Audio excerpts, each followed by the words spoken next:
Faith Time is sponsored by Volunteers of America Southeast.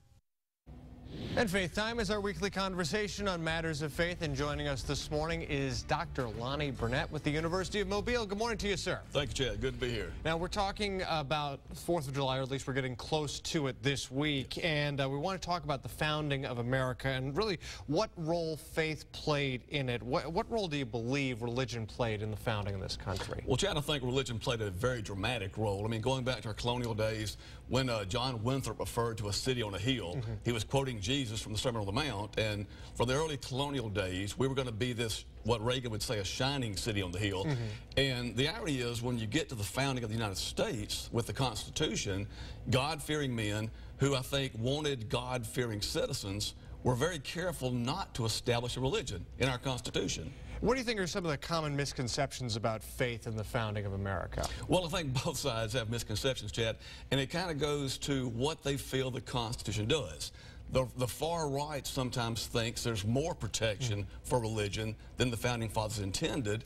On the other hand, the far left will say that there should be no connection between the government and the church. So both, I think, tend to misinterpret what the Founding Fathers intended. Why do you think it was important to guard against a state-sponsored religion in the founding of the country? Well, this goes to the Declaration we celebrate this week, the 4th of July. Jefferson said we've got certain rights they're endowed by our Creator, and these rights are, in his words, unalienable. You don't want the government to give you rights, because if they do that, they can take it away. You know, if you're a Baptist like myself, you might think it'd be great for the Baptist to be the official religion. Right. But that could easily change one day, and you could be on the out. So you never want government to guarantee your rights. And when it comes to religion, that's between God and man. So when you talk about faith and government, how do religious principles, in your mind, really ideally, and in an ideal situation, guide the country? Well, I mean, the key word's ideal. Again, ironic, when you walk in the U.S. Supreme Court, in the eastern entrance, you walk under Moses holding the 10 Commandments. Ideally, most religions value the same core principles. Don't murder, don't steal, don't bear false witness. If you're even not religious at all, you've got to believe that if we would abide by core principles, you could empty jails, you could cancel most laws, because those core principles, I think, do guide society, no doubt.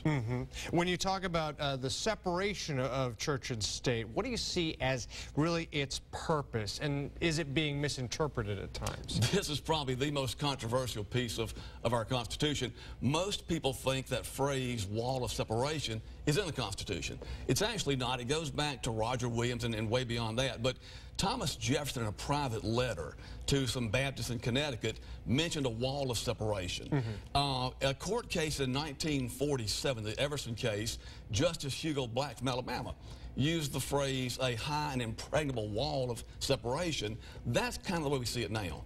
But Jefferson, if you read it carefully, what he talked about, there was a wall to distinguish boundaries, but in his mind it was kind of a passable wall. For example, 2 days after that letter, Jefferson attends church in a religious service in the U.S. Capitol. That's a clear, that would drive liberals nuts today, but that was a clear reference or a clear indication that there's this passing between the wall. So the wall is somewhat permeable in a way. It's not designed to restrict all activity. There are barriers, no doubt, but I believe today we've kind of gone overboard in one direction where there's too much antagonism between church and state, it seems like. And really quickly, how revolutionary was it to include some of these religious core principles in the founding of the country? Well, ironically, again, the states that these guys came from, all these states, you know, if it's Virginia, New York, whatever, most of the states in that time had religious establishment. So it's not unheard of, but the Founding Fathers realized you don't want that for the national government. These guys knew their history. They knew that European religions, the religious wars,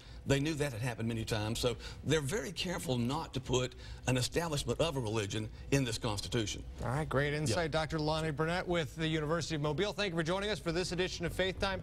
And News 5 this morning will continue after the break.